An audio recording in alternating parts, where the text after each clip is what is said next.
स्वागत है आपका साप्ताहिक रिपोर्ट में। सभी भाइयों का लगातार सवाल था कि सब संतरा मंडी कब चालू होगी, कैसे बाजार रह सकते हैं, क्या स्थिति रह सकती है। तो उसमें थोड़ी बात हम कर लेते हैं। वर्तमान में क्या स्थितियां हैं और किस प्रकार की स्थितियां, मंडी कब चालू हो सकती है, इन सब विषयों पर आज हम बात करने वाले हैं। सबसे पहले मंडी की बात कर लेते हैं, मंडी कब से चालू होने वाली है। तो लगभग एग्जैक्ट टाइम तो किसी ने बताया नहीं, लेकिन अधिकतर जिन लोगों से बात हुई उनका सबका ये कहना है 10 तारीख के लगभग ये मंडी चालू हो जाएगी, संतरा मंडी। अभी माल बना नहीं है, चालू नहीं होने के पीछे कारण ये है कि अभी माल पका नहीं है। जो माल बना है उसकी साइज़ अभी कमज़ोर देखने को मिली, तो कहीं ना कहीं उसकी साइज़ अच्छी बन जाए उसके लिए भी रोक रखा है। जैसे माल अच्छा बन जाएगा उसके बाद में जैसे माल पक जाएगा उसके बाद से मंडी चालू हो जाएगी, क्योंकि माल पकेगा तभी तो मंडी में आ पाएगा।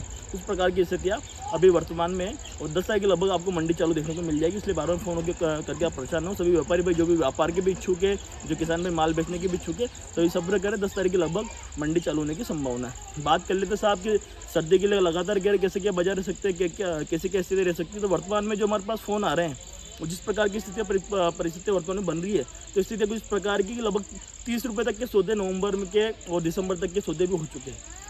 अक्टूबर की नहीं, नवंबर दिसंबर की मैं बता रहा हूँ आपको। एक नवंबर के सौदे हुए हैं वो 18 से 22 और 25 रुपये तक के हमारे पास फ़ोन आए कि इस रेंज में भी सौदे हो रहे हैं। कुछ लोगों ने तो हमें जो उनके कॉपी किताब में जो लिखा पड़ी हुई उसके फ़ोटो डाले हमें कि साहब फला व्यक्ति को हमने ये माल दिया है, इतने रुपये में दिया है और इतने रुपये मन में दिया है, और उसमें जो साइल ली सब वो ऐसे फ़ोटो वीडियो भी हमारे पास में डाले हैं बहुत सारे किसान भाइयों ने। तो एक मोटा आंकड़ा जो निकल के आ रहा है, सर्दी में काफ़ी अच्छे बाजार अभी नवंबर में जो साइल लेके किए हुए हैं, काफ़ी अच्छे बाजार वर्तमान में देखने को मिले हैं। बात कर ले साहब भाव कैसे रह सकते हैं, तो भाव का मैंने आपको पूरा आंकड़ा दिखाई दिया है, बता ही दिया है। एक जो पिछली बार वीडियो बनाए थे उसमें कमेंट्स आए थे कि साहब महाराष्ट्र में बाढ़ जरूर आई पर इससे फसलों को नुकसान नहीं हुआ। तो मैं आपको एक चीज़ बताता हूँ कि बाढ़ जरूर ऐसा होता है कि नदी जहाँ होती है उसके आसपास क्षेत्रों में बाढ़ आती है, लेकिन क्या होता है बाढ़ कब आती है, अच्छी बरसात होती है तब बाढ़ आती है। अच्छी बरसात से क्या होता है, संतरा का दुश्मन है ये मान के चले आप, नारंगी का कहीं ना कहीं दुश्मन है पानी। ज़्यादा पानी गिरने से कहीं ना कहीं फसलें लेट होती है और फसलें समय से पहले पेड़ों को छोड़ के नीचे गिर जाती है, पौधों को छोड़ के नीचे गिर जाती है। इसलिए ज़्यादा बारिश जब होती है तो कहीं ना कहीं गलन की ये सारी स्थितियाँ संतरा के अंदर देखने को मिलती है। तो जो कह रहे हैं ना कि साहब महाराष्ट्र में केवल नदी किनारे नुकसान, ऐसा नहीं है। ज़्यादा पानी गिरने से कहीं ना कहीं नुकसान होता है और ज़्यादा नुकसान होता है। इसलिए महाराष्ट्र में नुकसान काफ़ी ज़्यादा मात्रा में। पंजाब के किसानों का मेरे पास फ़ोन आया था, श्री गंगानगर के जो यूनियन है वहाँ पे एक किन्नू की जो मंडी चलती है, वहाँ के यादव जी हमारे मित्र हैं, उनसे मेरी बात हुई है। उनका भी ये कहना है सब हमारे यहाँ भी नुकसान लगभग ये मान के चलिए हर सालों के मुकाबले 10-20%, 33%, और महाराष्ट्र के अंदर भी नुकसान है और अपने यहाँ भी नुकसान है सर। पिछली बार आपने देखा था नवरात्र के लगभग में अपना यहाँ संतरा मंडी चालू होगी, इस बार में फसल लेट हो गई। फसल क्यों लेट होगी, क्लाइमेट चेंज की वजह से धीरे धीरे मौसम आगे पीछे हो रहे हैं। पहले एक समय था जब कब सर्दी कब पड़नी थी, गर्मी कब पड़नी थी, बरसात कब होनी थी, सबका टाइम फिक्स था। लेकिन धीरे धीरे करते करते अभी ऐसी स्थिति आ गई है किसी को टाइम फिक्स नहीं, कभी भी गर्मी आगे पीछे। अभी तो कल के अखबार की एक हेडलाइन थी, उसके अनुसार ये है कि इस बार सर्दी भी लेट आएगी।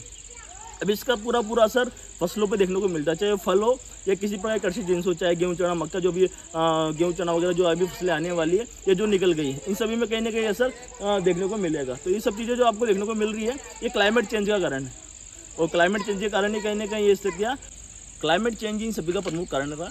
और जो वर्तमान में जो स्थितियाँ बन रही है, अगर इसी प्रकार से क्लाइमेट चेंज होता रहे तो उसका नुकसान आने वाले भविष्य में देखने को मिलेगा। फसलों की पैदावार पे, उसकी क्वालिटी पे, गुणवत्ता पे, सभी पे इसका असर देखने को मिलेगा।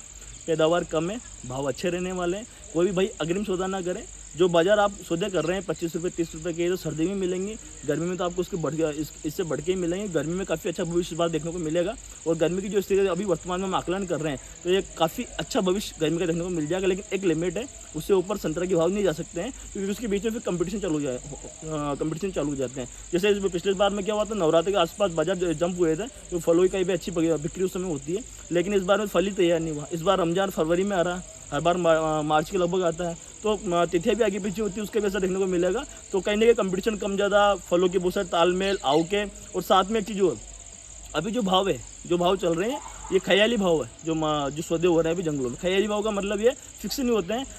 हर गांव में जो व्यापारी घूमता है जो 4 से 5 सौदे लेता है प्रमुखता से, हर गांव में जब घूमता है ना, 10 जगह जाएगा, 10 में से 4 जगह बात होती है, 4 में से 2 फिक्स होते हैं। तो इस प्रकार की स्थिति रहती है। तो 4 जो सौदे हुए उसको भाव नहीं कह सकते, भाव मंडियों में खुलते हैं। मंडियों में क्यों खुलते हैं, मंडियों में इसलिए खुलते हैं कि बाहर से जो व्यापारी आते हैं उनमें जब कंपटीशन होता है, और वो जो रेंज खुलती है वो रियल भाव होते हैं, उसी से मंडियाँ चलती है, और उसी से बाहर के जंगल के बाजार चलते हैं। और जो लोकल व्यापारी होते हैं तो कभी चाहते भी नहीं कंपटीशन में आपस में मिल मिला के माल ले लेते हैं। लेकिन जब बाहर का कोई व्यापारी आता है, कंपटीशन होता है, तो कंपटीशन कहीं का असर जमीन पे देखने को मिलता है। और काफ़ी अच्छे बाजार, उसमें क्या स्थिति है क्या नहीं है, पूरी जानकारी उसमें मिल जाती है अपन को। इसलिए अभी वर्तमान में क्या है, कुछ चीज़ें ऐसी भी है जिनमें किसान भाइयों को विरोध भी करना चाहिए, किसानों को, व्यापारियों को दोनों। जैसे कि अभी हमारे यहाँ की संतरा मंडी गोरडा जोगा में तैयार होने वाली, जल्दी वहाँ पे जाने का भी इसके पीछे सरकार विचार कर रही है। अगर ऐसी कोई स्थिति परिस्थितियाँ बनती है तो कहीं ना कहीं मान के चले आप भवानी मंडी के पास में जो ताज है, जो कहीं ना कहीं संतरा मंडी का भारत के अंदर दूसरे नंबर पे जो स्थिति हम लेके चल रहे हैं मंडियों की, धीरे धीरे ये भी खत्म हो जाएगी। क्योंकि कारण ये है कि कुछ सुविधा अगर जो सिटी के अंदर मिलती है वो गाँव के अंदर नहीं मिल पाएगी।